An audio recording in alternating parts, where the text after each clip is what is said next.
2026년 2월 8일 주일 예배 드리겠습니다. 같이 우리 한 목소리 기도하겠습니다. 이 예배로 항상 나올 때 우리가 가장 먼저 해야 될 것이 우리의 죄를 회개해야 되고, 또 우리가 감사함으로 선포해야 됩니다. 감사는 우리가 결정하는 겁니다. 우리 주변 상황으로 볼 때 감사하지 못할 게 너무나도 많지만 우리 감사를 결정하는 겁니다. 그래서 우리 하나님 앞에 먼저 감사하는 기도를 하시고, 또한 우리가 주님 앞으로 나올 때 우리의 죄가 있으면 우리가 같이 회개하는 기도를 같이 하겠습니다. 같이 기도하겠습니다. 하나님 아버지 감사합니다. 인도하여 주시옵소서. 주님 역사하여 주시옵소서. 주님의 감사를 주옵소서. 주님 감사합니다.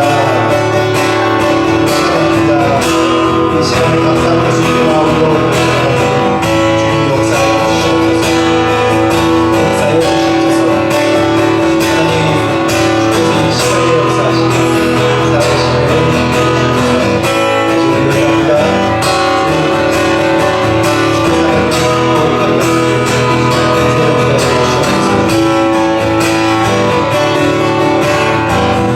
하나님, 우리가 주님 앞에 나아갑니다. 하늘 문을 여시고 주님 응답하여 주옵소서.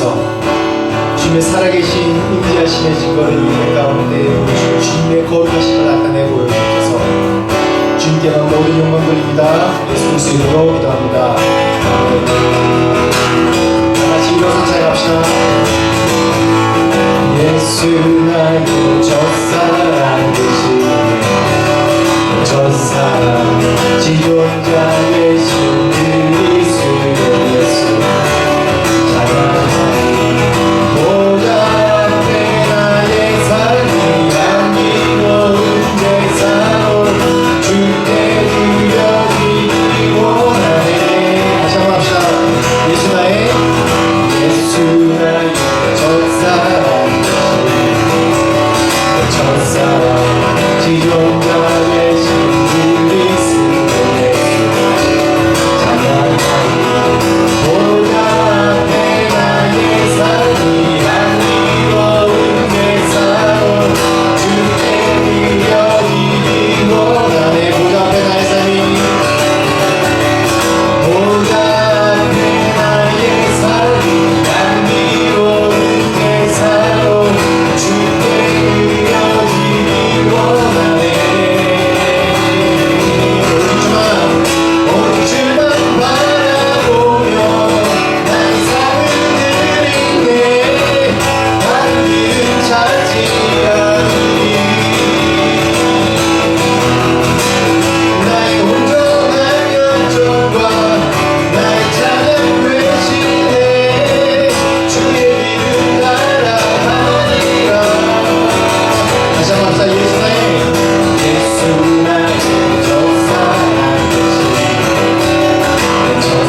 주님을 사랑한다, 주님을 믿는다 얘기하지만 우리 마음 가운데 내 인생을 다 드릴 때 하나님이 진짜 응답해 주실까?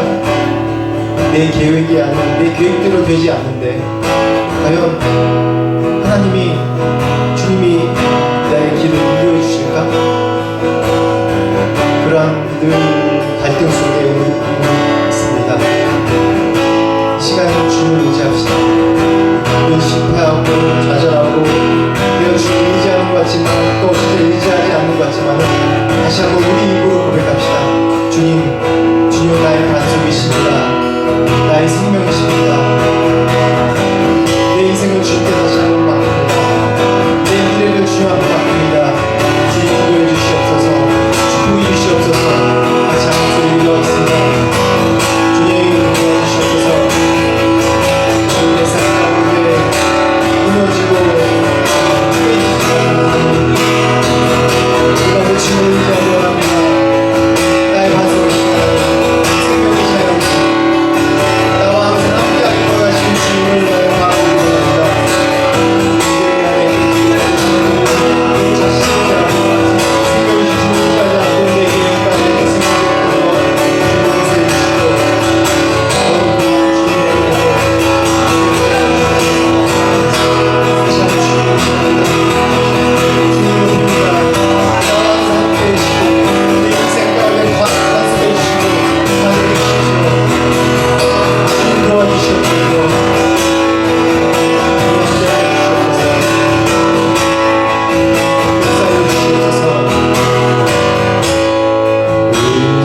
기도를 멈추지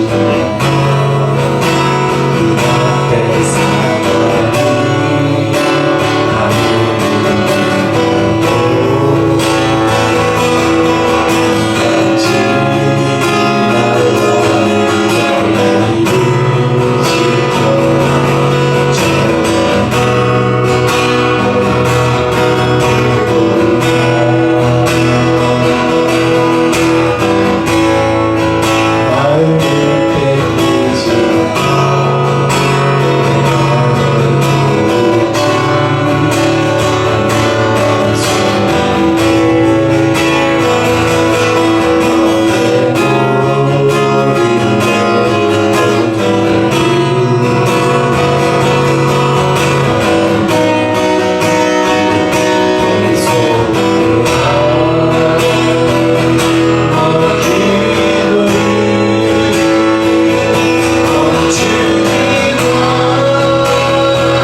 주님 감사합니다.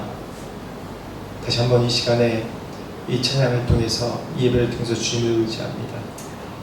연약해서 늘 무너지는 저희들이지만은 다시 한번 주님을 의지하오니 이 시간에 붙드시고 세워주시고 우리가 주님을 어떻게 의지하는지 깨닫고 다짐한 시간 될 수 있도록 도와주옵소서.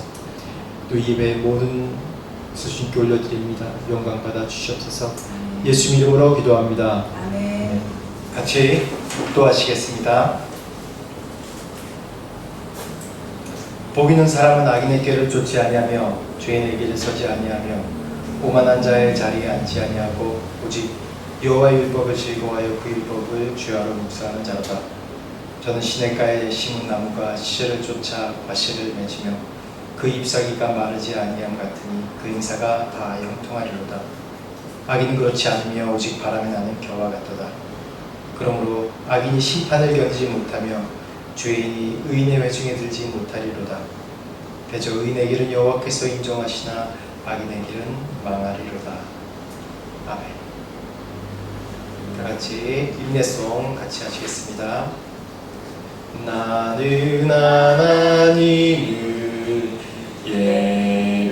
예배하는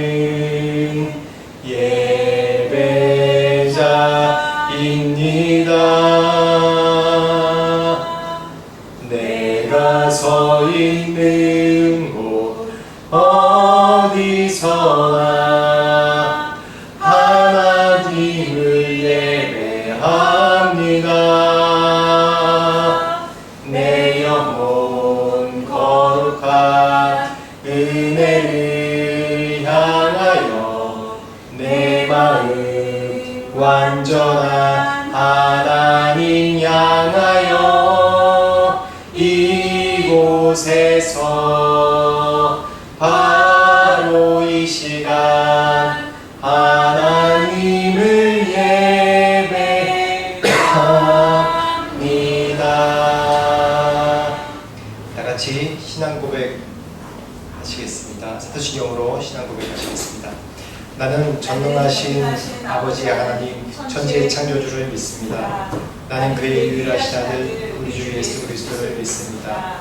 그는 성부로 잉태되어 동정녀 마리아에서 나시고 본디오 빌라도에게 고난을 받아 십자가에 못 박혀 죽으시고 장사된 지 사흘 만에 죽은 자 가운데서 다시 살아나셨으며 하늘에 오르시어 전능하신 아버지 하나님 우편에 앉아 계시다가 거기로부터 살아있는 자와 죽은 자를 심판하러 오십니다. 나는 성령을 믿으며 거룩한 공교회와 성도의 구제와 죄를 용서받는 것과 몸의 부활과 영생을 믿습니다. 아멘. 오늘 성경 읽기는 마태복음 11장입니다. 마태복음 11장 교독으로 읽겠습니다. 오늘 성경 읽기는 마태복음 11장입니다. 제가 먼저 읽겠습니다. 예수께서 12제자에게 명하시기를 마치시고 이에 저희 여러 동네에서 가르치시며 전도하시려고 거기를 떠나가시니라. 요한이 옥에서 그리스도께서 하신 일을 듣고 제자들을 보내어 예수께 여짜오되 오실 그이가 당신이오니이까 우리가 다른 일을 기다리오리이까. 예수께서 대답하여 이르시되 너희가 가서 듣고 보는 것을 요한에게 알리되 소경이 보며 안질뱅이가 걸으며 문둥이가 깨끗함을 받으며 귀머거리가 들으며 죽은 자가 살아나며 가난한 자에게 복음이 전파된다 하라. 누구든지 나로 말미암아 실족하지 아니하는 자는 복이 있도다 하시니라. 저희가 떠나매 예수께서 우리에게 요한에 대하여 말씀하실 때 너희가 무엇을 보려고 광야에 나갔더냐? 바람이 흔들리는 갈대냐? 그러면 너희가 무엇을 보려고 나갔더냐? 부드러운 옷 입은 사람이냐? 부드러운 옷을 입은 사람들은 왕궁에 있느니라. 그러면 너희가 어찌하여 나갔더냐? 선지자를 보러 더냐? 옳다. 내가 너에게 이르노니 선지자보다 나은 자니라. 기록된 바 보라 내가 내 사자를 내 앞에 보내노니 그가 내 길을 내 앞에 준비하리라 하신 것이 이 사람에 대한 말씀이니라. 내가 진실로 너에게 말하노니 여자가 낳은 자 중에 세례 요한보다 큰 이가 일어남이 없도다. 그러나 천국에서는 극히 작은 자라도 저보다 크니라. 세례 요한의 때부터 지금까지 천국은 침노를 당하나니 침노하는 자는 빼앗느니라. 모든 선지자와 및 율법에 예언한 것이 요한까지니 만일 너희가 즐겨 받을진대 오리라 한 엘리야가 곧 이 사람이니라. 귀 있는 자는 들을지어다. 이 세대를 무엇으로 비유할까? 비유하건대 아이들이 장터에 앉아 제 분물을 불러 가로되 우리가 너희를 향하여 피를 불어도 너희가 춤추지 않고 우리가 애곡하여도 너희가 가슴을 치지 아니하였다 함과 같도다.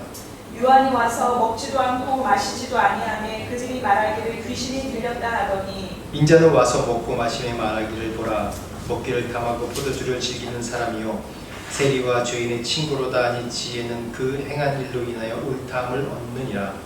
예수께서 권능을 가장 많이 행하신 고을들이 회개하지 아니하므로 그때 책망하시되 화가 있을진저 고라시나 화가 있을진저 벳세다야 너희에게서 행한 모든 권능을 두로와 시도에서 행하였다면 저희가 벌써 베옷을 입고 제에 앉아 회개하였으리라. 내가 너희에게 이르노니 심판날에 두로와 시돈이 너희보다 견디기 쉬우리라. 가버나움아 내가 하늘에까지 높아지겠느냐 음부에까지 낮아지리라. 내게서 행한 모든 권능을 소돔에서 행하였더라면 그 성이 오늘날까지 있었으리라. 내가 너희에게 이르노니 심판날에 소돔 땅이 너보다 견디기 쉬우리라 하시니라. 그때 예수께서 대답하여 가라사대 천지의 주제이신 아버지여 이것을 지혜롭고 슬기 있는 자들에게는 숨기시고 어린아이들에게는 나타내심을 감사하나이다. 옳소이다. 이렇게 된 것이 아버지의 뜻이니이다. 내 아버지께서 모든 것을 내게 주셨으니 아버지 외에는 아들을 아는 자가 없고 아들과 또 아들의 소원대로 계시를 받는 자 외에는 아버지를 아는 자가 없느니라. 수고하고 무거운 짐진 자들아 다 내게로 오라. 내가 너희를 쉬게 하리라. 나는 마음이 온유하고 겸손하니 나의 멍에를 메고 내게 배우라. 그러면 너희 마음이 쉼을 얻으리니 이는 내 멍에는 쉽고 내 짐은 가벼움이라 하시니라. 아멘. 네, 김현수 목사님 기도해 주시겠습니다.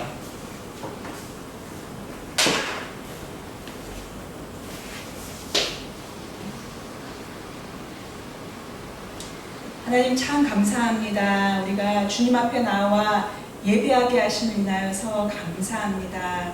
주님, 우리에게 믿음을 더하여 주시기를 위해서 기도합니다. 그런데 하나님, 우리가 믿음이 생기기 위해서 주님을 더 알아야겠습니다. 주님을 더 깊이 만나야겠습니다. 우리는 연약하여서 우리의 삶 속에 눈에 보이는 환경과 어려움 속에 상황 속에 마음이 흔들리고 또 아버지 또 그것에 마음을 빼앗기기도 합니다. 하나님, 우리의 모든 연약함을 아시오매 하나님께서 우리를 날마다 주의 말씀으로 붙들어 주시고 또 주님의 그 능력의 손으로 붙잡아서 일으켜 세워주시기를 위해서 기도합니다. 하나님, 우리가 세상 속에서 어려움을 당할 때마다 하나님 순간순간 주님을 의지하고 주의 이름을 부르게 하여 주시기를 위해서 기도합니다. 주의 이름을 부르는 자는 구원을 얻으리라고 말씀하신 주님, 주님의 이름을 부를 때에, 주님을 의지할 때에, 기도할 때에 하나님께서 응답하시고 역사하시는 그 은혜를 누릴 수 있도록 하나님 도우시고 함께하여 주시옵소서. 하나님, 오늘 주님의 얼굴을 구하며 나온 이 시간 주님의 은혜를 맛보게 하여 주시기를 위해서 기도합니다. 하나님의 말씀 아버지 깨닫게 하여 주시기를 위해서 기도합니다. 성령님께서 목사님을 통하여서 주시는 그 하나님의 그 말씀이 우리 속에 잘 박히게 하나님 도와주시기를 위해서 기도합니다. 성령님, 우리의 눈을 뜨게 하시고 우리의 마음의 눈을 밝혀주시옵소서. 우리의 귀를 열어주시옵소서. 그래서 주의 음성 듣게 하여 주시옵소서. 또한 그래서 주께서 가르치신 대로 또 믿음으로 한 걸음 한 걸음 이 인생길 살아갈 수 있도록 도와주시기를 위해서 기도합니다. 오늘 주님 앞에 나와 예배한 이 모든 순간 주님, 우리 예배를 받으시고 또한 주님의 보좌에 자정하시옵소서. 주님께서 우리의 왕이 되시고 우리 인생의 주인 되심을 고백합니다. 주님 앞에 이 예배를 맡겨드리고 살아계신 예수 그리스도의 이름으로 기도드렸습니다. 아멘. 감사합니다. 찬송가 342장, 통일찬송가 395장입니다. 너 시험을 당해 범죄치 말고 너 용기를 다해 곧 물리쳐라. 너 시험을 이겨 새 힘을 얻고 주 예수를 믿어 늘 승리하라. 우리 구주의 힘과 주의 위로를 빌라. 주님 내 편에 서서 항상 도우시리. 내 친구를 삼과 잘 선택하고 너 은행을 삼가 늘 조심하라. 너 열심을 다해 늘 충성하고 온 정성을 다해 주 봉사하라. 우리 구주의 힘과 그 주의 위로를 빌라. 주님 내 편에 서서 항상 도우시리. 잘 이기는 자는 상 주시리니 너 낙심치 말고 늘 전진하라.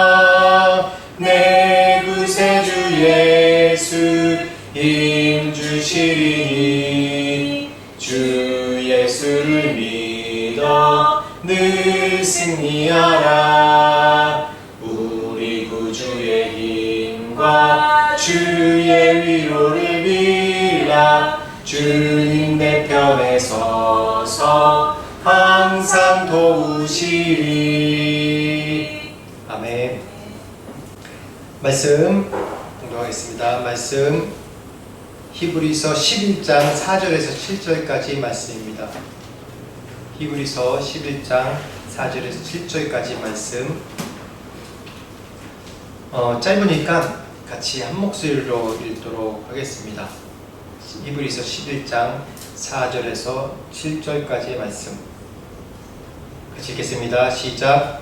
믿음으로 아벨은 가인보다 더 나은 제사를 하나님께 드림으로 의로운 자라 하시는 증거를 얻었으니 하나님이 그 예물에 대하여 증언하시니라. 그가 죽었으나 그 믿음으로써 지금도 말하느니라. 믿음으로 에녹은 죽음을 보지 않고 옮겨졌으니 하나님이 그를 우심으로 다시 보이지 아니하느니라. 그는 옮겨지기 전에 하나님을 기쁘시게 하는 자라는 증거를 받았느니라. 믿음이 없이는 하나님을 기쁘시게 하지 못하나니 하나님께 나아가는 자는 반드시 그가 계신 것과 또한 그가 자기를 찾는 자들에게 상 주이심을 믿어야 할지니라. 믿음으로 노아는 아직 보이지 않는 일에 경고하심을 받아 경외함으로 방주를 죽게 하여 그 집을 구원하였으니 이로 말미암아 세상을 정죄하고 믿음을 따르는 의의 상속자가 되었느니라. 오늘 제목 한번 같이 읽어볼까요? 제목 시작. 믿음, 거래와 신뢰 사이. 제가 믿음에 대해서 지난주, 이번 주 계속 이제 말씀을 나누는데 어떻게 제목을 정하다 보니까 뭐와 뭐 사이 이렇게 계속 하는 것 같아요. 지난주에는 신념과 신뢰 사이 이렇게 얘기했죠.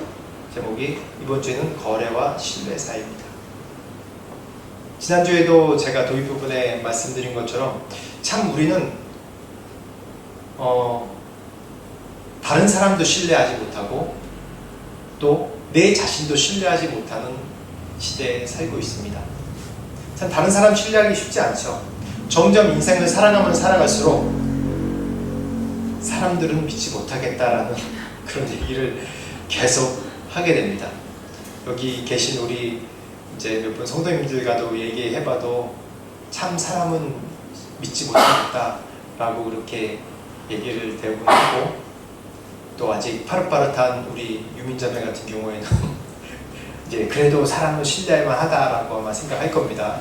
저희 애들도 아직 친구가 너무 좋은 나이라서 정말 좋은 친구들이 많은 것 같아요. 아직 20대 뭔가 일하고 돈 벌고 그러기 전에는 이게 이 물질로 사는 세상, 물질로 사는 그런 나이가 아니니까 참 그때 좋은 친구들을 많이 사귀는 것 같아요. 그래서 그때 참 10대, 20대 때 친구를 많이 만들어 놓는 게 참 중요한 것 같습니다. 그래서 신뢰. 그러다 보면 인생을 살아가다 보면 계속 사람을 향한 신뢰도 깨지니까 더 내 자신에 대한 신뢰도, 내 자신을 신뢰하는 것 자체도 계속 깨져버리는 것 같습니다. 우리가 이번에 말씀 또 같이 믿음으로 좀 풀어가야 될 말씀이 거래와 신뢰입니다. 거래.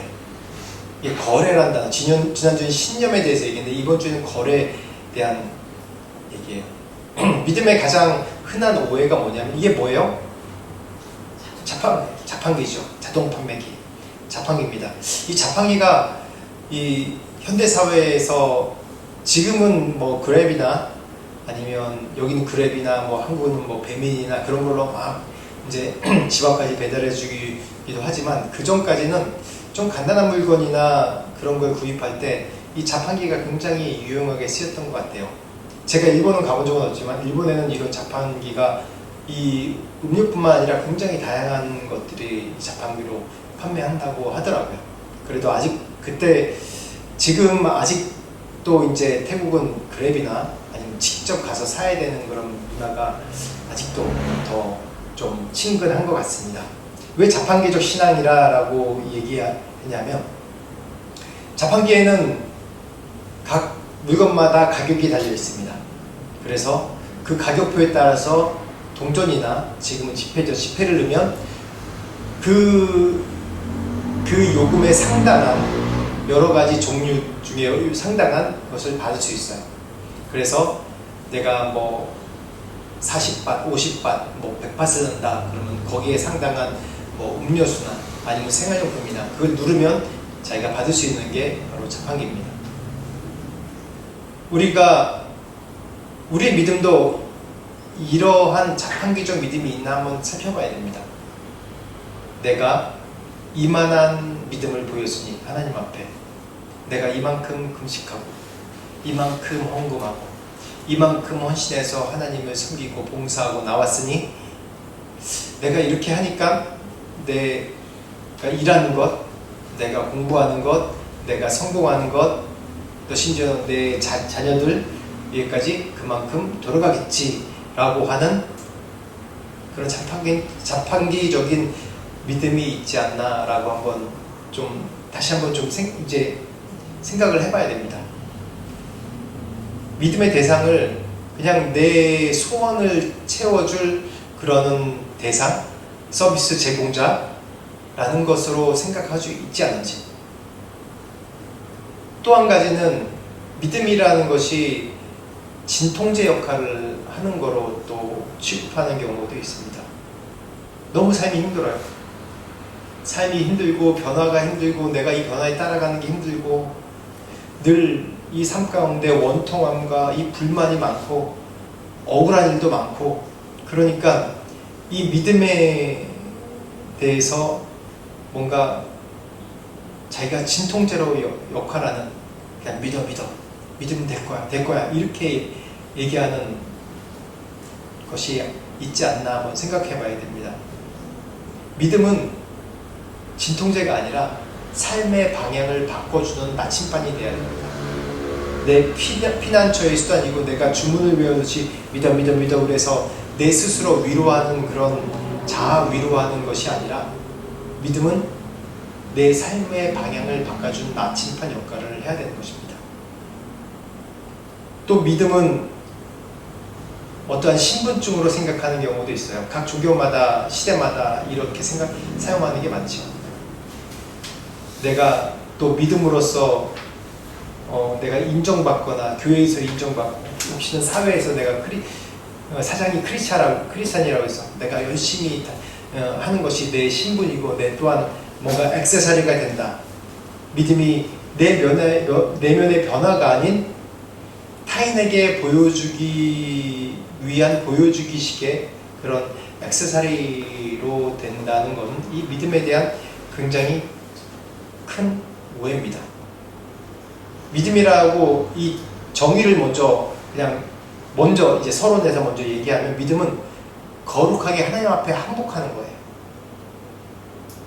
하나님을 신뢰함으로 하나님께 전적으로 지난주에 뭐라고 했어요? 신뢰한다는 건 뭐라고 했죠? 던져드린다는 거라고 얘기했잖아요. 다시 한번 다른 단어로 갔는데 거룩한 항복입니다.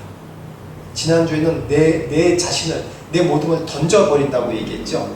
근데 이 믿음은 거룩한 항복입니다. 어떤 분이 사업하시는 분이 있었어요. 한 중소기업 사장님의 간증입니다. 이분이 사업이 어려울 때마다 늘 어떻게 하냐면 자기 신앙 행위에 매달렸다고 본인이 간증하더라고요. 그래도 믿음이 좋은 분이죠. 자기 신앙 행위에 매달렸다니까. 사업이 어려워지면 어려워질수록 계속 11조하고 새벽기도 거르지 않고 열심히 봉사도 하고 사업이 어려워지면 어려울수록 계속 그렇게 했던 겁니다. 그런데 결국은 어떤 결과냐면 사업이 잘 겨우겨우 끌려가다가 갑자기 예상치 못하게 이 어떤 시대적인 그런 금융위기나 그런 것을 맞이해서 갑자기 부도가 나버린 거예요. 하나님이 그래도 이런 어려움을 잘 막아주시나 열심히 11조 생활하고 또 신앙생활하고 교회 봉사 열심히 하고 신앙생활 열심히 했는데 갑자기 이 전 세계 불어닥친 금융위기로 인해서 그냥 회사가 부도가 났어요. 그래서 어떻게 했냐면 하나님 교회 안 다녀버린 거예요. 그래서 이분이 나중에 회심해서 돌아와서 고백하기를 뭐라고 고백하냐면 자기는 하나님을 굉장히 유능한 컨설턴트로 생각한 것 같다고, 그런 믿음이었던 것 같다고 얘기를 하더라고요. 내가 이만큼 투자하면, 내가 이만큼 열심히 헌신하고 그러면 하나님께서 이 사업이 하나님께 영광 돌리는 사업이고, 내가 믿는 사장이 믿는 사람인데 하나님께 영광 받으시기 위해 하나님께서 잘 유지시켜 주시겠지, 성공해 주시겠지라는 생각을 했다는 거예요. 그래서 믿음이 바로 자신의 부적이고 자신을 이 사업을 성공시켜 주기 위한 하나님께 하나의 도구와 거래의 대상으로 생각했다고 얘기하는 겁니다. 그러면서 이 다 망하고 나니까 결국 교회 안 다니다가 다시 하나님을 붙들고 나니까 하나님을 인격적으로 만나고 또 이 고난 가운데 더 깊이 하나님을 만났다고 또 고백하는 그런 간증을 하더라고요. 또 우리나라의 특이한 현상 중에서 하나인데, 이제 9월, 빠르면 9월, 8월, 9월부터 10월까지 교회에서 어떤 기도회가 있냐면 입시를 위한 기도회가 있습니다. 뭐 100일 기도회, 그 숫자는 어떻게 정한지 모르겠어요. 40일 기도회. 그래서 그런 기도회를 정해놓고 입시를 위한 부모들이 와서 기도회를 합니다. 물론 그게 나쁜 건 아니에요. 어떠한 목적을 놓고 어떠한 내 기도 제목을 놓고 기도하는 건, 열심히 기도하는 건 정말 필요한 일입니다. 근데 어떤 분이 이 100일 작정을 어느 집사님이 드렸다고 합니다. 자신의 자녀가 명문대에 합격하기 위해서 이러한 기도 제목도 내고 열심히 기도했다고 합니다. 하나님이 영광을 위해서 우리 애를 명문대 합격해 주십시오. 명문대 합격하면 그걸로 하나님께 영광 돌리지 않습니까? 이렇게 기도해서, 이렇게 100일간 기도해서 하나님께서 축복해 주셔서 내 자녀가 명문대에 갔습니다 라고 내가 간증할 수 있지 않습니까? 라고 열심히 기도했다고 해요. 그런데 떨어졌어요. 그래서 그 어머니는 이제 심각한 우울증에 빠졌습니다. 우울증에 빠지면서 실패했으니까 자기 자신을 이제 점검하면서 그런 거예요. 아, 내 정성이 부족했나? 내가 그때 좀 새벽 기도에 한 15분 늦었는데, 좀 늦게 일어나서 몇 번 늦었는데, 내가 그때 그래서 그런가? 아니면 하나님의 능력이 없으신가? 그런 하나님이 아닌가? 라고 생각해서 이 교회 다니는 것을 안 나오려고 얘기했다고 해요. 나중에 열심히 자녀를 위해서 기도하고 자신이 회개하고 하면서 이 어머니 또한 하나님을 도구로 여겼다고 간증을 합니다. 내 뜻을 관철하는 하나의 도구. 내가 하나님의 뜻에 맞춰가고 하나님과 대화하는 인격적인 관계가 아니라 내 뜻을 관철하는 도구로 여겼다고 고백하면서 회개하더라고요. 내 자녀 성공해서 뭔가 내 자랑으로 삼는 수단, 그렇게 거래하는, 그래서 이 자녀를 통해서 하나님 영광 받으십시오 라고 하는, 결국은 그 뒤에는 내 자랑과 내 영광이 숨어있는데 그걸 하나님의 영광이라고 가려버리고 수단으로 사용하려고 했던 내 이 죄악을 고백했다고 합니다. 일반 성도들에게만 이런 현상이 있는 것이 아니에요. 사역자들에게도 이런 마음들이 있어요. 저도 그래요. 어느 목사님이 교회를 개척했는데 열심으로, 이제 제 얘기는 아닙니다. 제 얘기도 될 수도 있고 개척했는데 열심히 이제 가시적인 부흥 성과가 계속 나서 계속 이제 사람들이 모이는 거예요. 20명, 30명, 50명, 100명, 한 150명까지 딱 성장했어요. 근데 내가 열심히 기도하고 헌신하고 하니까 하나님께서 이렇게 부흥해 주셨구나. 이 내 믿음의 결과다라고 생각했어요. 그런데 이 120명 이상 넘지를 않는 거예요. 150명 이상 넘지를 않는 거예요. 그 다음부터 어떻게 생각해요? 교회는 계속 성장해야 되는데 성장하는 게 하나님의 이 원리라고 생각하는데 150명 딱 멈춰서 성장하지 않는 거예요. 그래서 어떻게 생각했냐면 아, 내가 이제는 그 내 자신의 오류에 빠졌구나. 내가 믿음이 없는가 보다. 내가 믿음이 없는가 보다. 부응하지 않았으니까. 그러면서 자기 자신을 책망하면서 이분도 우울함에 이제 빠져 있었다고 합니다. 그런데 결국 기도하면서 하나님께서 말씀하시는 게 나는 너를 어떠한 사역의 성과로 너와 관계하는 것이 아니라 그냥 너를 사랑하는 것이다 라고 얘기했다고 해요. 이 목사님은 사역을 하나님을 기쁘시게 해드리는, 부흥해서 하나님을 기쁘시게 해드리는 도구로 생각했지, 하나님은 이 사역을 통해서 하나님께서 이 목사님과 함께 하고 계시다는 것을 보여주시기 위해서, 동행하고 있다는 걸 보여주기 위해서 이렇게 격려하신 줄 모르고, 자기가 뭘 해서 하나님 기쁘시게 해드리고 이 성과를 인해서 내가 하나님 기쁘시게 해드리는 도구다라고 생각한 것이지, 하나님과 인격적인 관계, 하나님과 함께하는 그런 함께하는 것으로 생각하지 않았다는 것입니다. 그래서 믿음은 어떠한 성과나 기술이나 도구나 거래가 아니라 믿음은 그분 안에 머물러 있는 상태를 얘기하는 거예요. 상태를. 어떠한 성과나 결론이 아니라 믿음은 그분과 함께하는 상태예요. 상태가 뭐예요? 인격적인 관계를 얘기하는 겁니다. 그래서 제목이 거래와 신뢰 사이인 거예요. 거래는 어떠한 목적과 수단에 의해서 서로 딜을 하는 거죠. 기브앤테이크 하는 거지만, 신뢰는 기브앤테이크가 아니에요. 그것과 상관없이 계속 인격적인 관계랑 그 상태를 얘기하는 것이 믿음입니다. 도구로 생각하고 목적으로 생각하고 거래를 생각하면 이 믿음은 어떤 일이 달성되지면 그냥 버려져요. 근데 관계는 목적이 달성되지 않아도 계속해서 지속되는 게 바로 관계이고 상태입니다. 성경에 보면 가장 큰 예가 있어요. 솔로몬 보십시오. 솔로몬을 제가 어렸을 때까지만 해도, 아직까지 제가 어렸을 때는 우리나라가 이제 번영신학, 다르게 얘기해서 뭐 자본주의 신학에 좀 약간 물들어 있어요. 왜냐하면 제가 아직 어렸을 때만 해도 개발도상국이었고 우리나라가 이제 막 발전해야 되는 나라였어요.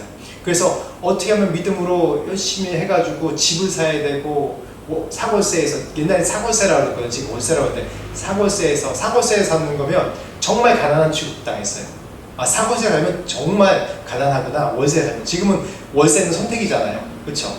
자신이 돈을 세이브하기엔 선택이라고 생각하는데, 옛날에는 월세 그러면 정말 못 사는 걸로 생각했어요. 그래서 월세, 전세, 자가.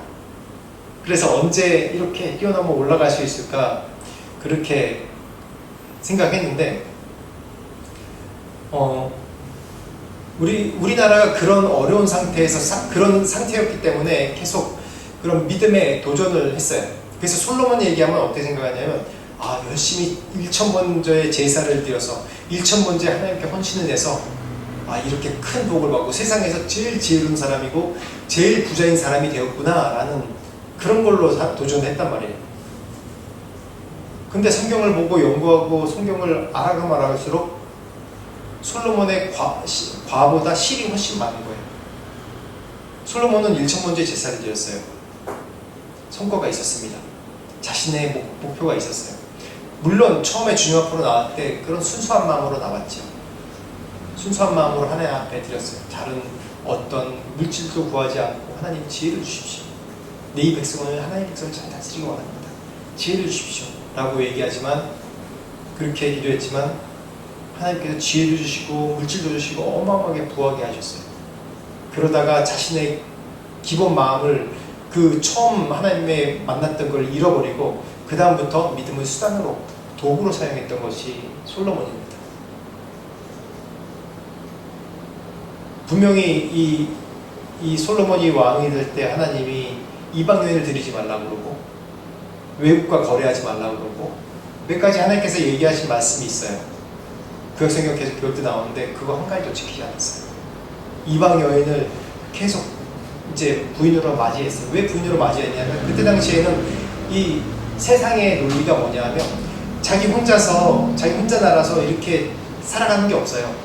주변 좀 더 강대국과 화친을 하려고 그러면 결혼이란 수단으로 서로 사돈관계를 맺으면서 화친을 하고 점점 서로 전쟁을 안 일으킨다고 약속을 하고 그러면서 자신의 영향력을 점점 늘려갔어요. 그래서 왕비가 후궁이 많으면 그만큼 자신의 외교적인 영향이 큰 거예요. 그렇기 때문에 솔로몬은 많은 이방 여인과 결혼했습니다. 하나님 분명히 하지 말라고 했거든요. 이방 여인과 결혼하면 그 결혼한 걸로 끝나는 게 아니라 문제가 뭐냐면 그들이 섬기는 이방 신들을 자신의 이 이스라엘에 가져들어오기 시작한 거예요. 그냥 한 백성이 가져들어온 게 아니라 왕비가 가져들어온 거란 말이에요. 그럼 얼마나 큰 정치적인 영향, 정치적으로 봐도 영향력이 있겠습니까? 이스라엘은 뭐예요? 하나님께서 이스라엘을 세우시고 나라를 만드신 건 뭐냐면 하나님의 나라. 유일한 세상의 방식대로 따르지 않는 유일한 하나님의 방식대로 따르는 하나님께서 그래서 벌써 나라가 없을 때 땅이 없을 때 율법을 제일 먼저 주시고 백성을 이루게 하시고 율법을 주시고 그 다음에 나라를 주셨잖아요. 땅을 주셨잖아요. 무엇보다 중요한 게 하나님의 말씀대로 이 법대로 사는 것이 중요한데 하나님께서 주신 말씀 법을 다 어기고 이 솔로몬부터 어기기 시작한 거예요. 그러면서 그 이후로 북이스라엘과 남유다가 나눠지면서 결국은 아수르에게 아주 참혹하게 포로로 끌려가고 다 죽고 남유다는 바벨론으로 다 포로로 끌려가는 그런 수치를 당했잖아요. 예루살렘 성전도 다 무너지고 이 화려하게 진 솔로몬이 세계에서 가장 그때 당시 화려하게 진 이 예루살렘 성전 다 무너지고 그 안에 이 금으로 만든 은으로 만든 그런 성전에 섬긴 것 다 탈취당했잖아요. 그게 이 가장 성경의 큰 예입니다. 우리 삶 가운데 볼까요? 그래서 하나님을 우리가 수단으로 사용할지 응답하시는 것, 하나님을 믿음에 하나님께 뭔가 응답을 받는 걸로 사용할지 아니면 내가 하나님과 관계하며 계속 신뢰에 간결해질지 그건 우리가 어떤 믿음의 자세로 하는지 중요한 겁니다. 무속신앙을 보면 무속신앙은 내 정성으로 내가 신을 내 있는 곳으로 내려오게 하고 내가 신이 내 문제를 해결해주고 내게 응답하는 것이 이게 바로 무속신앙이에요. 그래서 무속신앙의 가장 중요한 단어가 뭐냐면 지극정성. 지극이라는 의미를 하나 넣어 붙였죠. 정성이에요. 얼마나 정성스럽게 드리나라는 게 정말 중요해요.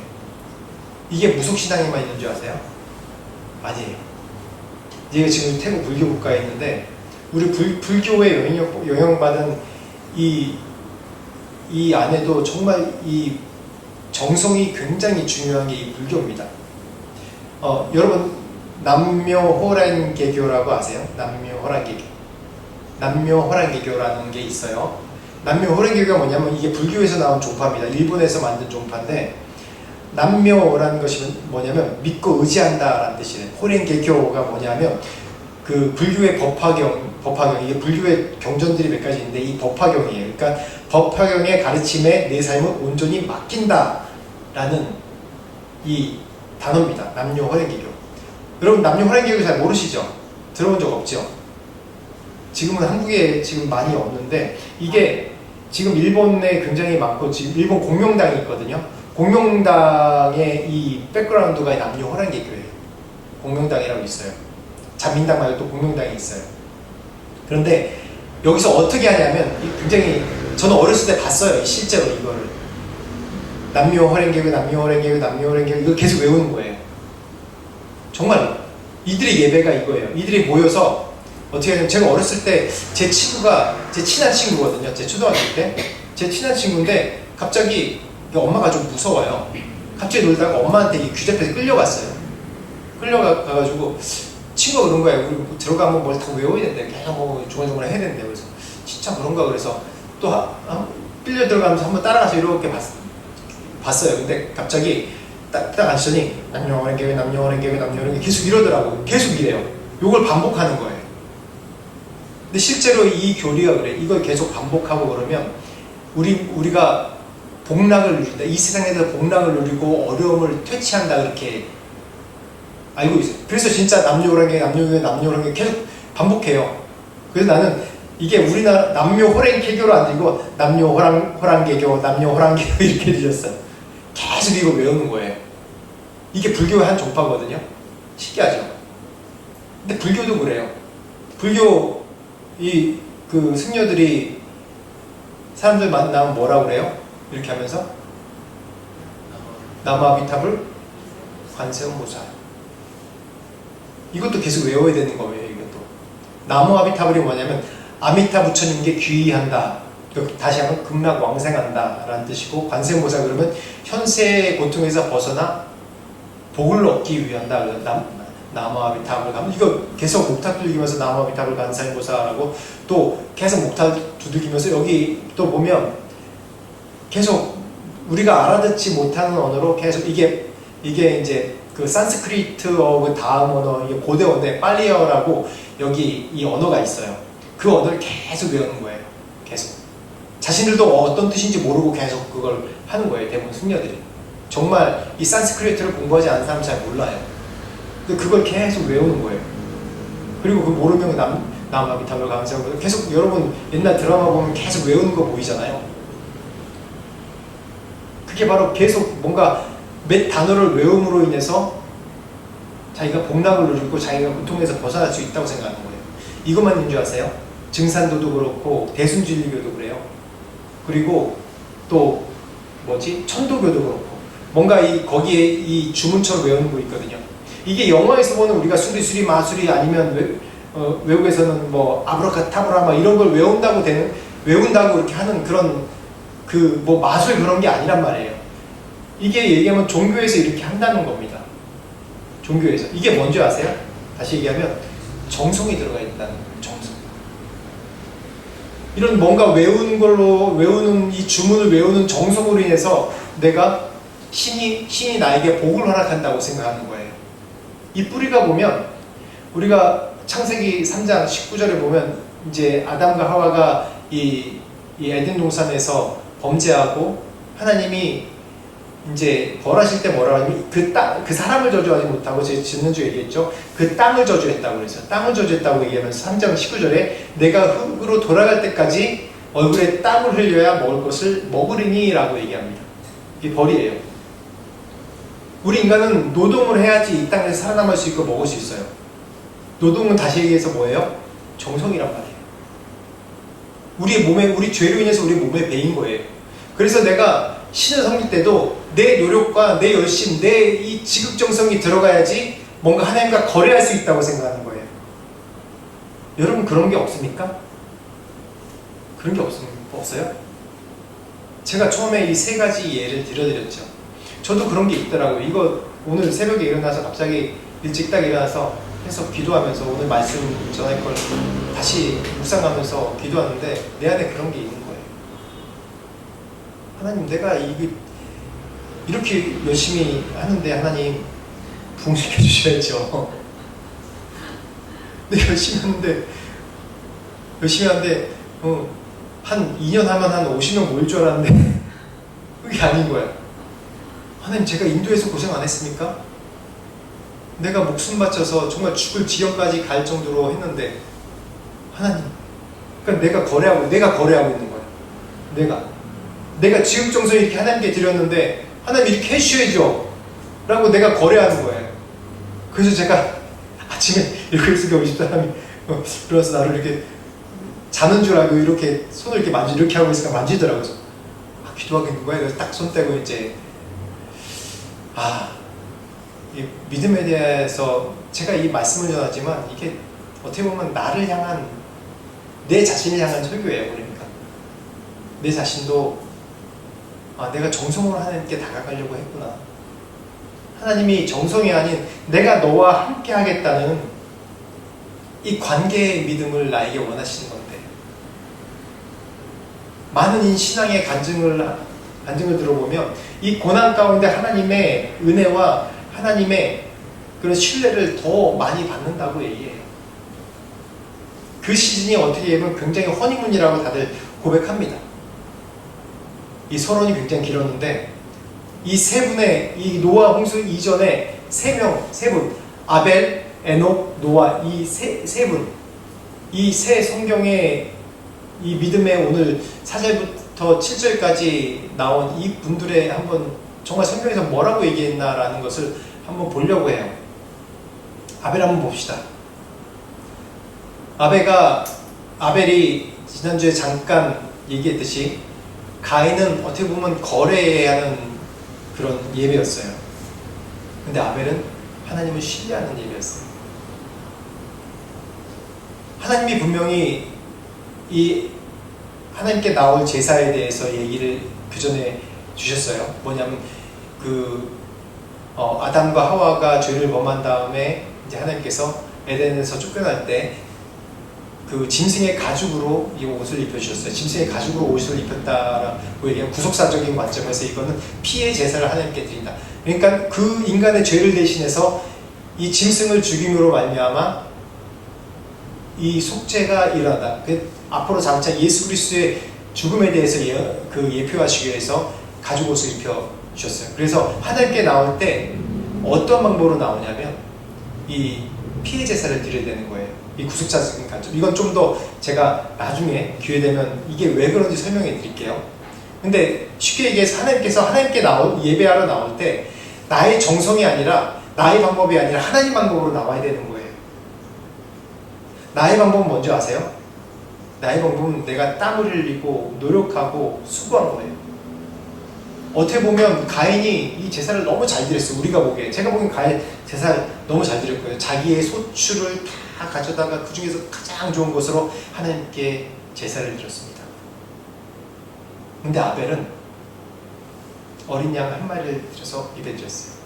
어떻게 보면 양으로 보면 질로보나 그런 가인이 훨씬 더 제사를 잘 드렸거든요. 근데 하나님은 이걸 원치 않으셨던 거예요. 분명히 제사에 대해서 얘기할 때 가인과 그의 제물은 받지 않으시고 아벨과 그 예배는 받으셨어요.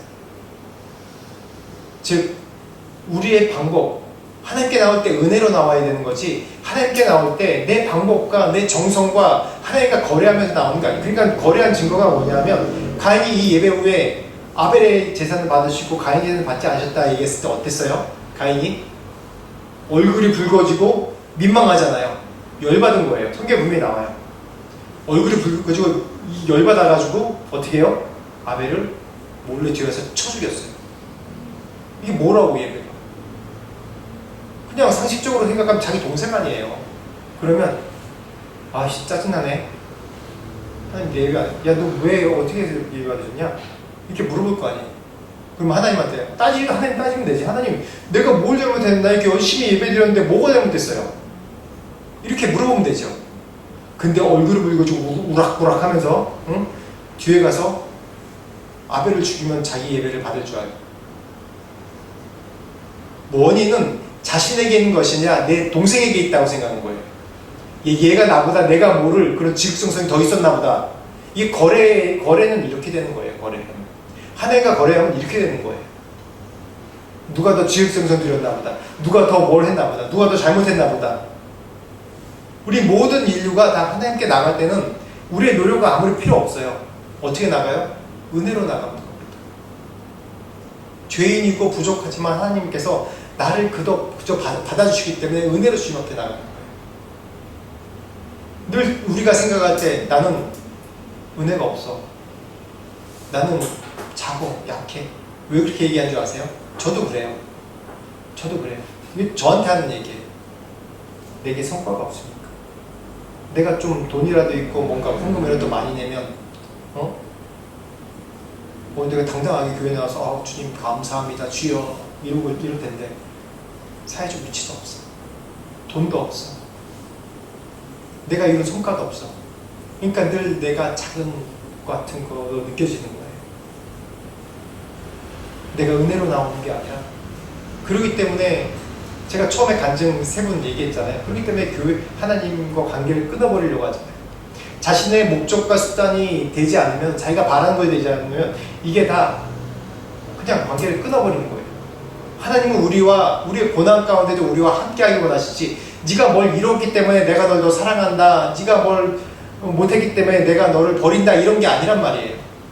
가인은 가인과 아벨의 다른 점이 바로 이런 겁니다.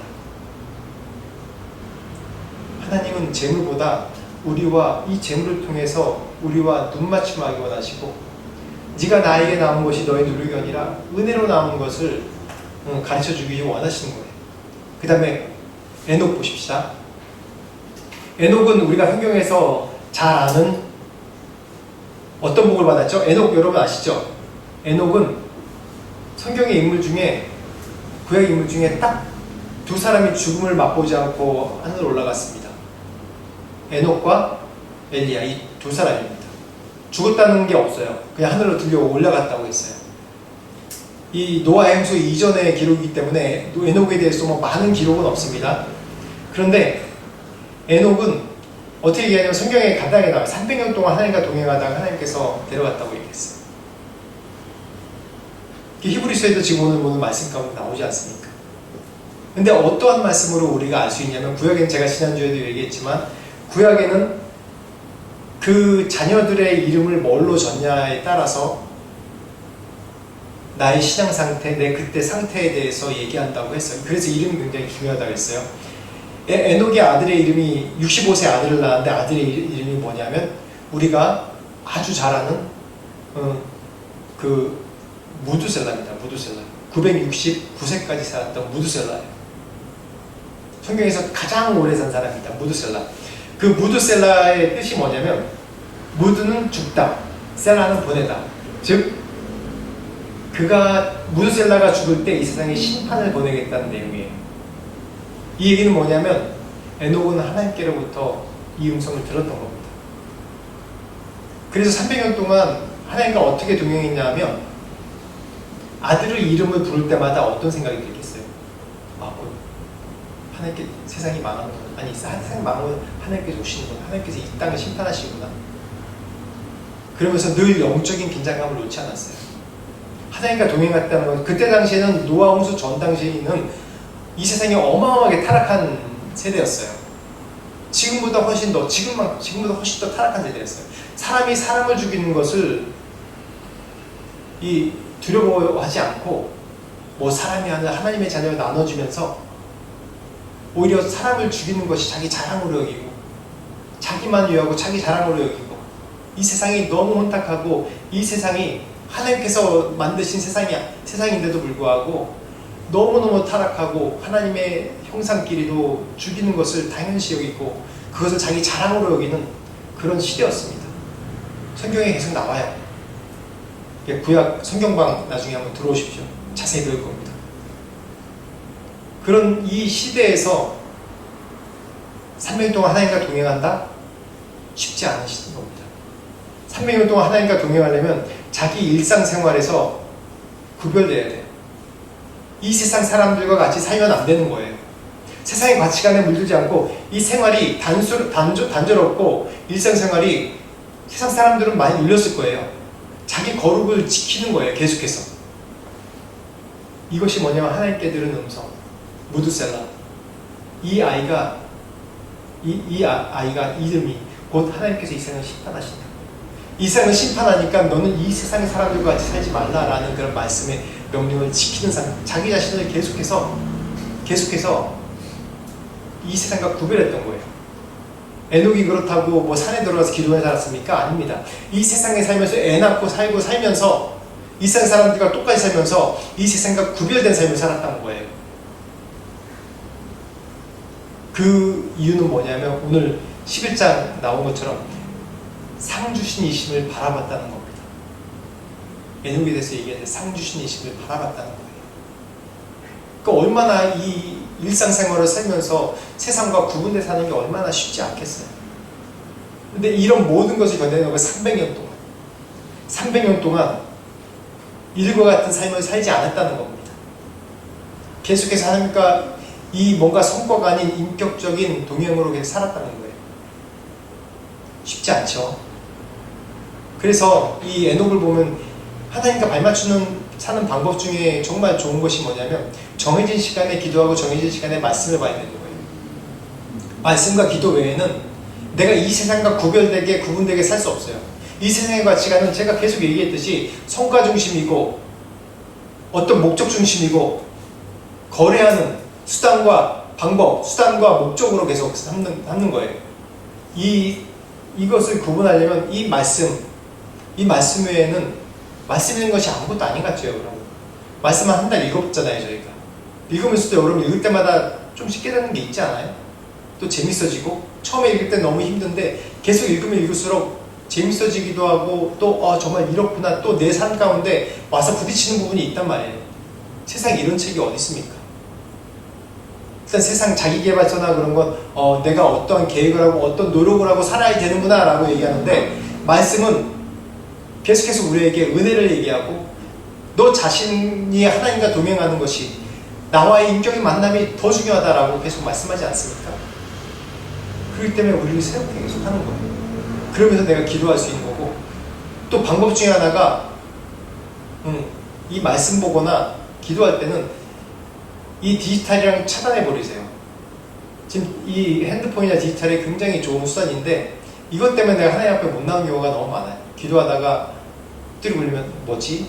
이러다가 또 이게 생각 뺏겨버리고. 그럴 때 내 삶 가운데서 계속 이 에녹과 같이 생활 속에서 계속 실천하는 삶이 될 수 있어요. 마지막으로 노아 봅시다. 노아 우리 잘 알아요. 산꼭대기에다가 방주를 지은 것. 근데 노아는 이미 창세기 6장 말씀 보면 6장 말씀 뭐라고 하냐면, 노아가는 하나님께 은혜를 입었도다라고 얘기했어요. 노아는 하나님께 은혜를 받은 사람이에요. 어떠한 목적과 수단에 만족이 돼서 그 사람을 뽑힌 것이 아니라 자신이 하나님께 은혜 받은 사람인 줄 본인이 알았던 거예요. 이 당시에 하나님의 자녀들이 수없이 많습니다. 이 사람만 하나님을 믿었습니까? 아니에요. 이 셋 계열의 사람들이 많이 있었단 말이에요. 그런데 이 노아만이 유독 하나님의 은혜를 받았도다라고 얘기하는 그 이유가 있어요.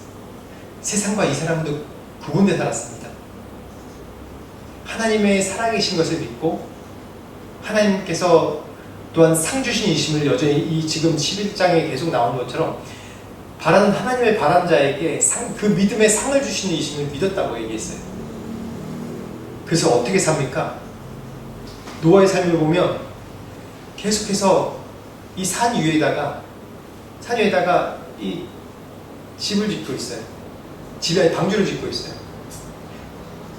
사람들이 다 미쳤다고 얘기해요. 주변 사람들이 120년 동안 계속 이 산 위에다가 산에 집 짓는 게, 집이 아니라 방주를 짓는 게 이게 말이 됩니까?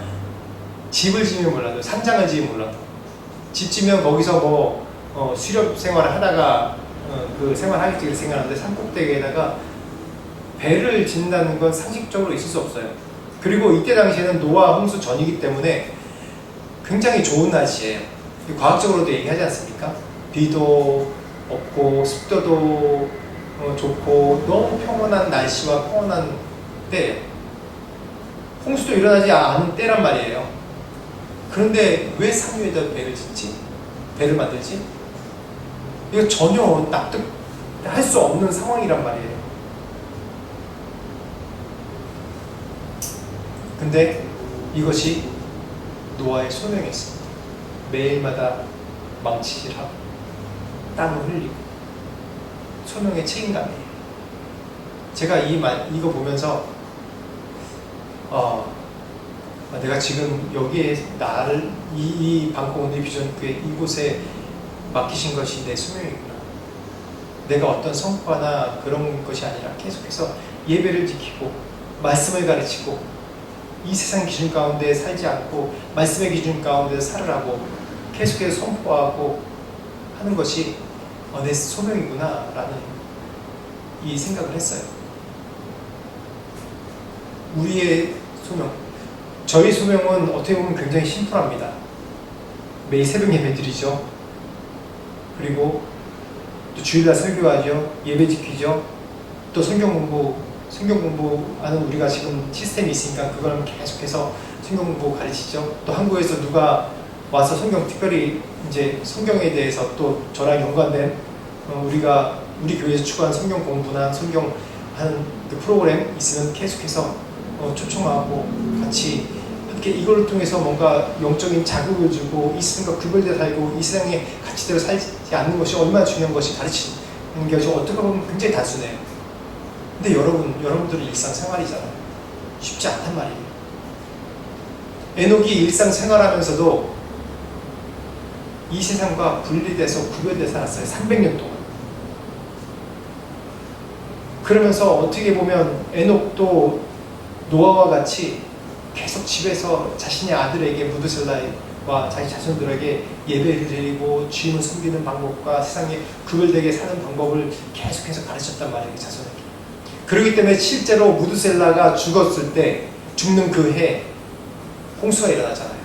이 세상을 심판하신다. 우리가 인생이 각자 다르고 얼마 살지 못해요. 100년, 120년 더 짧게 사는 사람도 있고 옛날보다 수명이 줄어들었어요. 이 900년 살아도 성경에 나온 게 한 줄밖에 없잖아요. 이름. 우리가 이 세상에서 뭘 그렇게 이루겠다고 이렇게 사는지 아둥바둥하는지 물론 열심히 살아야 돼요. 왜냐하면 내게 주신 사명 있고 달란트가 있어요.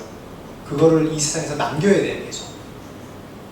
근데 항상 이 세상에 살다 보니까 우리가 하나님에 대해 생각할 때 필요 조건으로 생각해요. 내가 이만큼 이루어야지. 내가 이만큼 나가야지. 내가 이만큼 성과를 이루어야지 하나님께 나갈 명분이 생긴다. 아닙니다.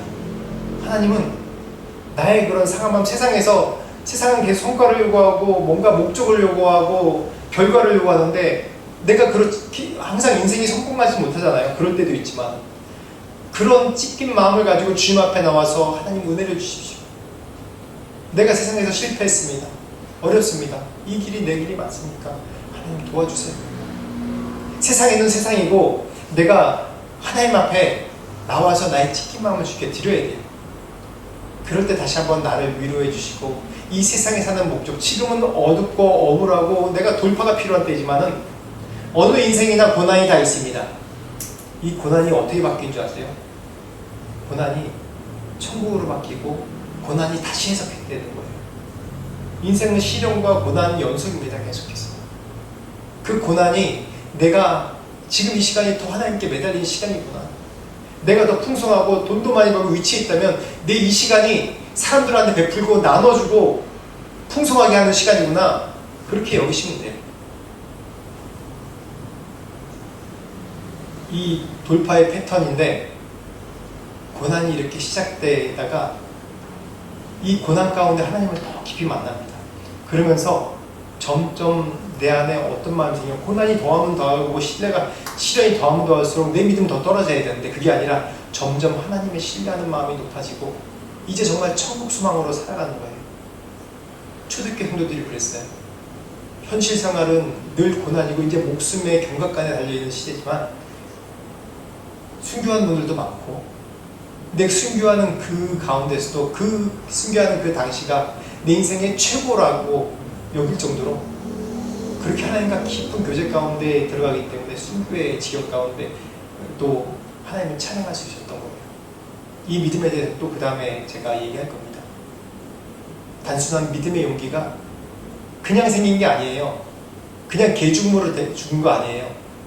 그만큼 자기가 목숨까지 내어드릴 정도로 자기가 하나님과 신뢰의 깊은 관계가 있는 사람이 그렇게 순교한 겁니다. 끌려와서 순교당한 거 아니에요. 아브라함이 뭐라고 그래요? 아브라함이 아들 이삭을 하나님께 바치면서 아브라함이 그런 믿음이에요? 전혀 그런 믿음 아니란 말이에요. 제 다음 주 설교할 내용인데 전혀 그런 믿음이 아닌데 그런 믿음까지 성장했던 겁니다. 얼마나 고난과 어려움과 아브라함의 고난과 어려움이 뭐예요? 자식을 못 낳는 거잖아요. 그 고난과 어려움 가운데 결국 하나밖에 없는 아들을 잃었다? 될 수 없는 일이에요. 근데 그만큼 믿음에 성장했다는 거예요. 지금 이 그래프예요. 고난이 시작이지만 내가 땅에 정말 땅바닥까지 낮아진 지금 시작이다 라고 생각하지만 그게 아니라 이제 하나님과 점점 인격적으로 이제 정말 하나님과 동행하는 것이 무엇인지 알아가는 시간이고 그래서 이 정점까지 왔을 때 내 인생의 돌파기라는 거예요. 그 다음에 내 성과가 아무것도 나한테는 영향을 끼치지 못해요. 잘 되면 이걸 나눠주고 하나님의 영광을 쓰이고 그렇게 믿음의 분량이 될 수 있도록 나를 하나님께서 인격적으로 만드시고 동행하는 겁니다. 믿음대로 살면 이 땅에서 상이 있습니다. 분명히 이건 약속이에요.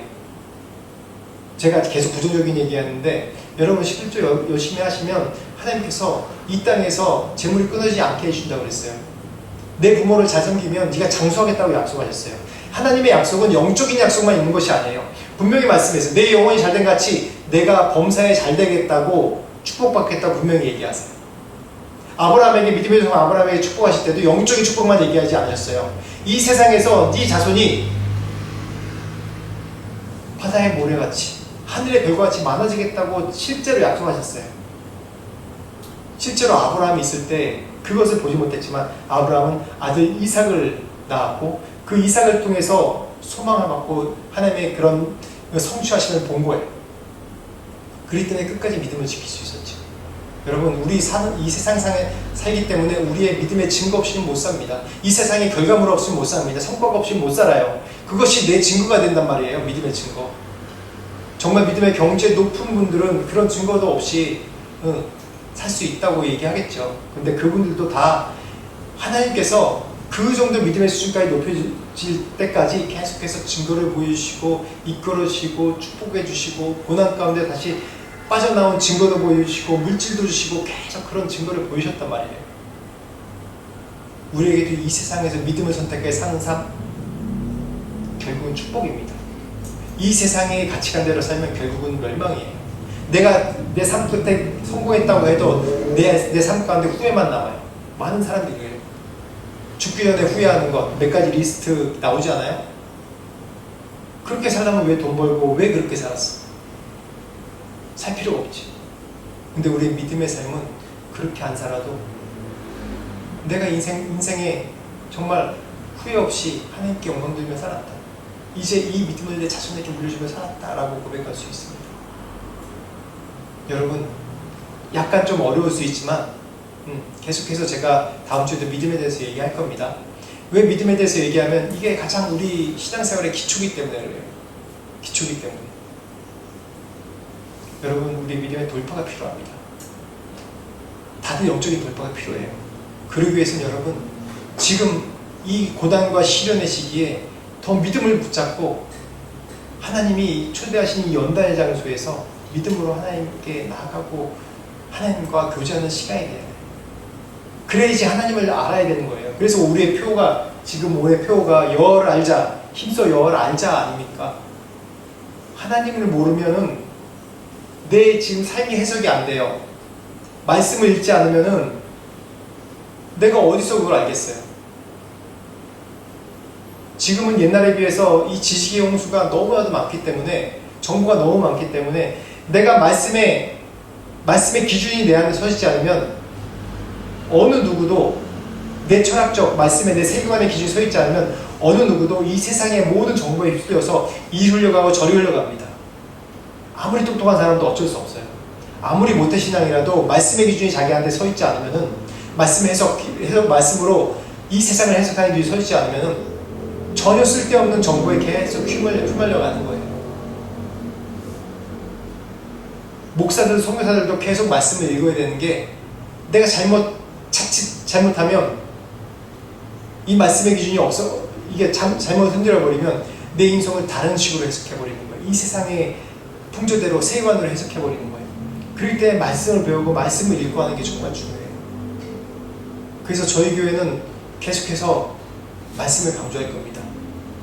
예배와 말씀, 기도 외에는 이 정말 단순한 논리 이거 외에는 우리가 에녹같이 이 세상과 분리되어 할 수 없고 노아와 같이 이 다음 세상을 준비하면서 심판을 준비하면서 이 세상에서 살아갈 수 없는 겁니다.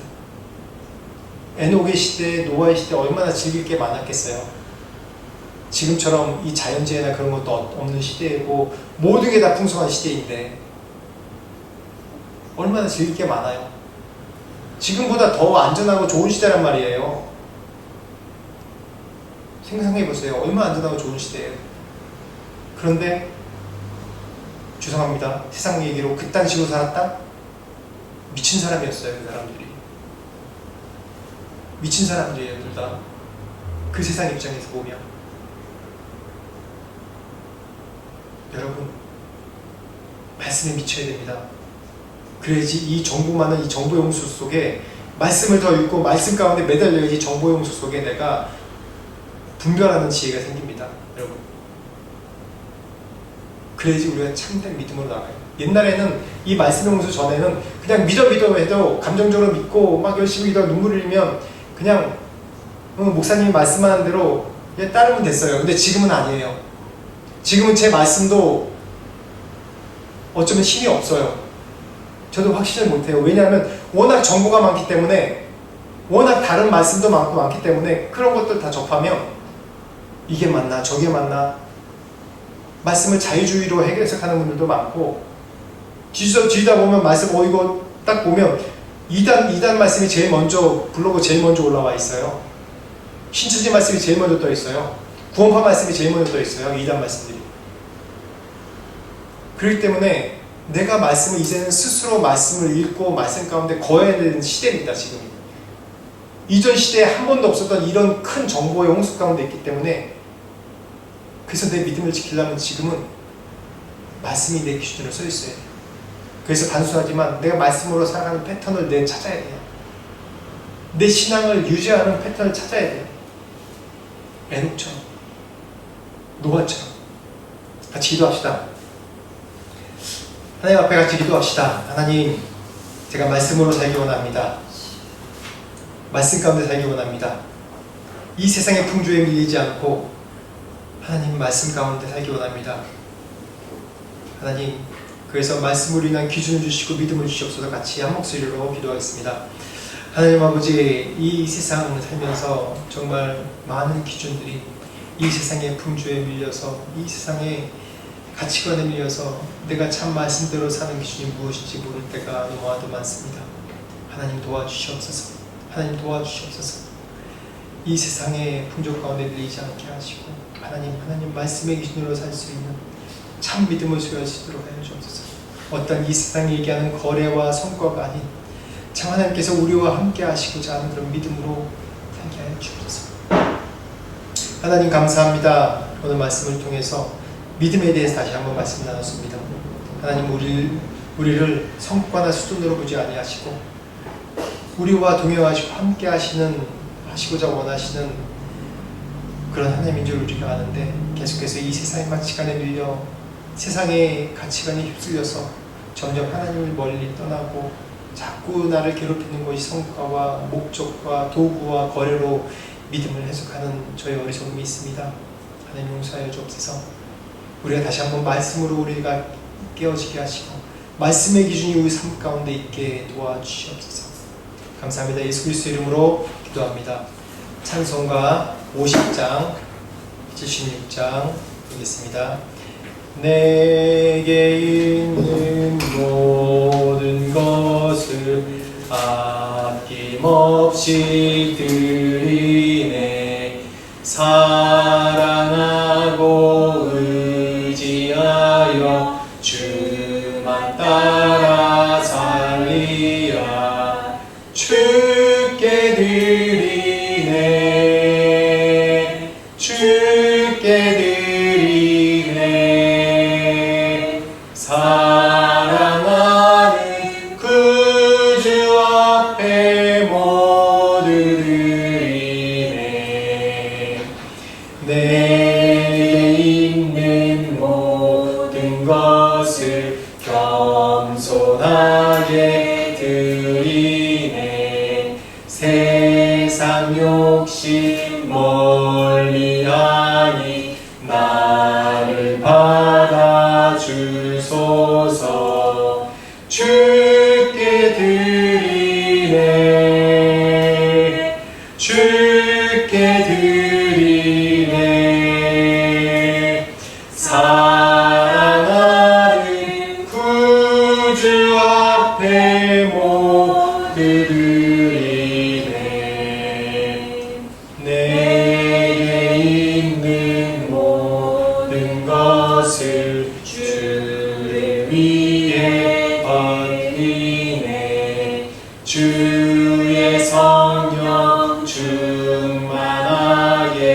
내게 내려 주소서.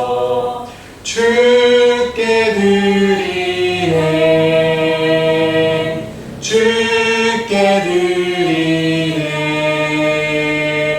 사랑하는 구주 앞에 모두 드리네. 기도하겠습니다. 하나님 감사합니다. 주님께 모든 것 드립니다.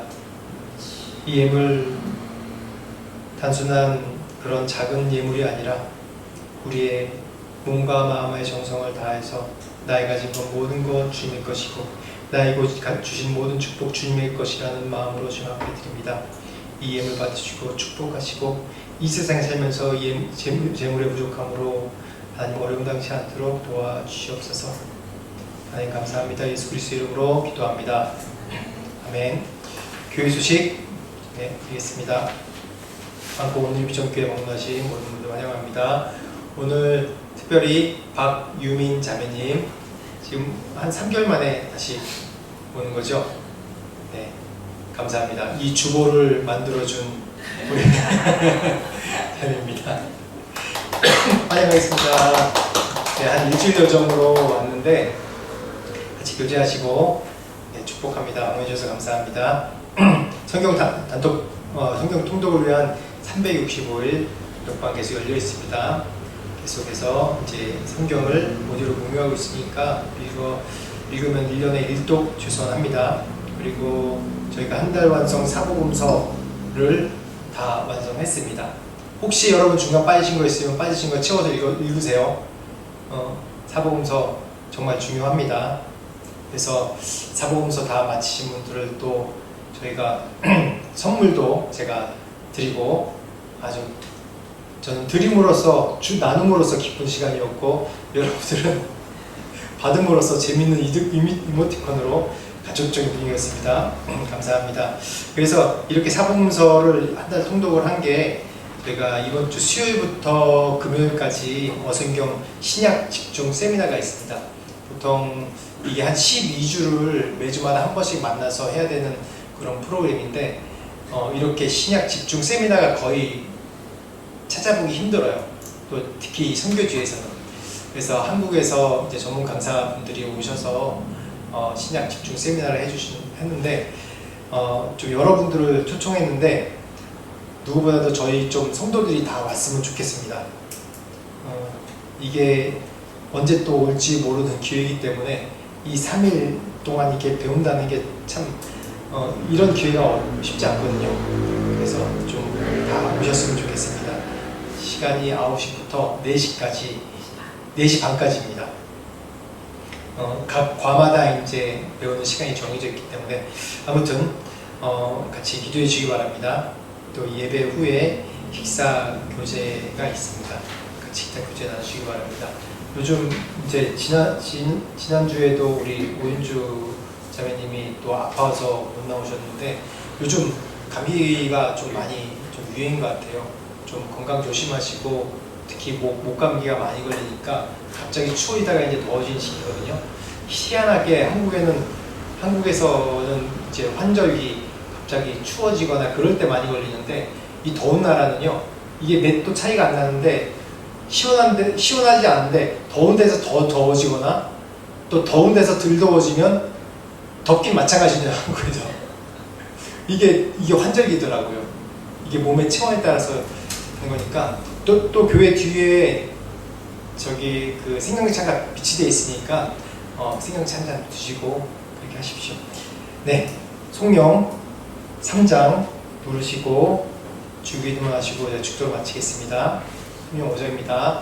이 천지간 만물들아 복 주시는 주 여호와 전능 성부 성자 성령 찬송하고 찬송하세. 아멘. 기도합니다. 하늘에 계신 우리 아버지여, 이름이 거룩하게 받으시오며 나라의 영광이시며 뜻이 하늘에서 이루어진 것 같이 이 땅에서 이루어진다. 오늘 우리에게 일용할 양식을 주시고 우리가 우리에게 죄인들을 사하여 준 것 같이 우리 죄를 사하여 주시고 우리를 시험에 들게 하지 마옵시고 다만 하옵소서. 대개 나라와 목사의 아버지께 영원히 있사옵나이다.